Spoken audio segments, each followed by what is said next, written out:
Selam dostlar, sizlerмен болған бүгін мен Нұрлан. Бүгін біз Майнкрафттан қалай персонажды тартуға болатынын көрсетеміз. Бүгін біз бірінші Play Market'ке кіреміз.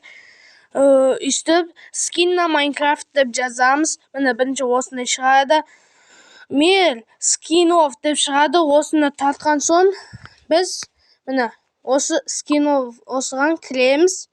Скинов дейді, мир скинов деп тұрады. Осыған кіргенде міне осындайлар шығады. Міне өздеріңізге ұнаған таңдайсыздар.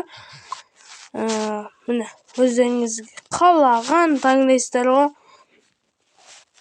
Короче, бізге не қажет? Мынау қажет болып тұр. Осыны аламыз. Міне скачать дегенді басасыздар да, міне үстіне в Майнкрафт дегенді басасыздар. Кейбіреулеріңізде осындай болып шығуы да мүмкін, шықпауы да мүмкін.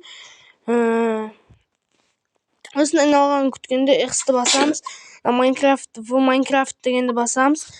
Осы Майнкрафтқа кіресеңіз, кіресіз, короче. Кіргенін күтеміз. Достар, өйстіп біз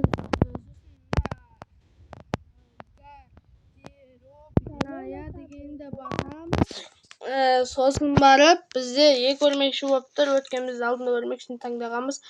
Міне осыған келесіздер. Сосын міне менде қараңыздар. Міне үстіп бара жатқанда астында қараңыздар. Міне осы скин тұрады, мынаны басасыздар. Міне менде осы скин тұр. Міне мынаны қараңыздар. Осы скин енді мынаны қара. Ойнағанда да тұра береді. Өткені бұл сондай. Осы ұнаса лайк басып, анаға тіркеліп кетіңіздер. Келесінде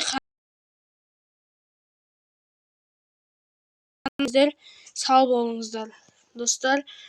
Обязательно анаға тіркеліп, лайк басып, подписаться етіп